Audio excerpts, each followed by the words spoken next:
Start. Words, words, words, said a character in a well known play. Stop. So much was said, so little done. Stop. In a way, our life is made up of words. Stop. It is through words that we give expression to our ideas, and through words that we can keep in touch with other people. Stop. We may write the words for others to read, or we may speak the words for others to hear. But in either case, it is through words that we have been able to pass on to others the thoughts that are in our minds. Para. Are words quite necessary to a highly developed state of thought?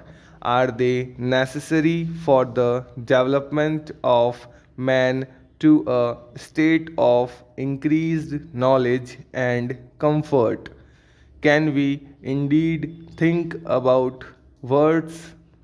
Much has been said and written on this last point, and some writers are quick to point out that we can think in pictures without the use of words. Stop.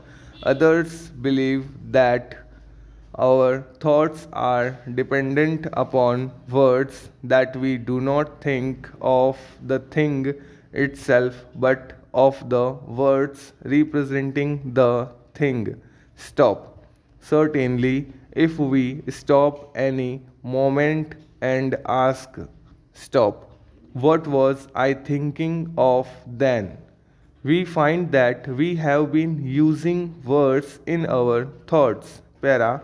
The use of words is one great difference that sets man apart from other animals. Stop. It is true that most living things seem to use sounds of some sort in their life with one another, but they do not use language as man does.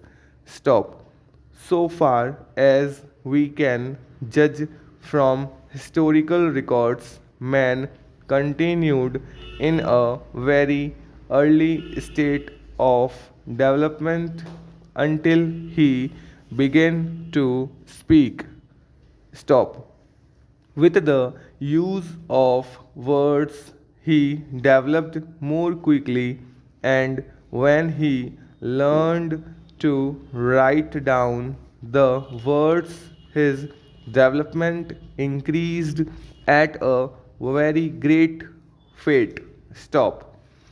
The written word seems necessary for the wide development of a people. Stop.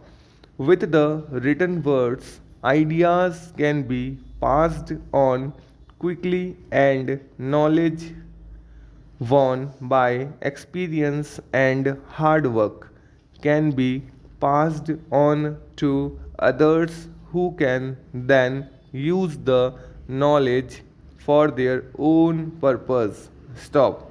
At first, the written word could be used only by a few, as it was carefully and beautifully written by hand, and one copy only existed of each piece of writing. Stop.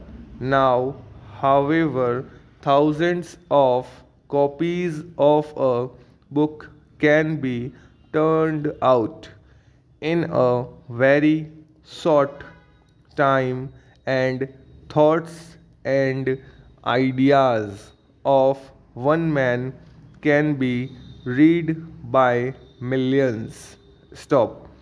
This has its dangers, of course, as well as its advantages, for it may happen, and we have seen it happen, that a person with a powerful use of words can influence millions of people in the direction he desires. Stop.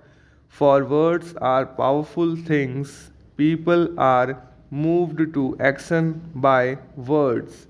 They are moved to action by the ideas expressed in words. Stop. We know that in political life, the man who is most successful is generally the man with the power to speak well, to use words in a way that influences people to believe what he says. Stop. We know that in business, the best salesman is the one who can overcome his customers with words, who can make them believe that what he has to sell is better than what other people have to sell. Stop. The successful writer is not always the who tells the best story, but the one who can best use words, express his ideas and the feelings of his characters. Para.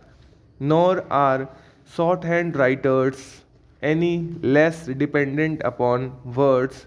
Shorthand writers depend upon words for their very existence, and shorthand writers, for without words there is no shorthand in the sense in which we understand it. Stop. Even the old picture writing was a form of shorthand, for one picture had to express quite a long story. Stop. The modern shorthand writer is like the successful story writer, the successful salesman, the successful man. Political life, he depends for his success upon his knowledge of the words and the use he makes of his knowledge. Stop. The successful shorthand writer must understand and be able to use a very great number of words, and he must know the words used in a very wide field of subjects. Para.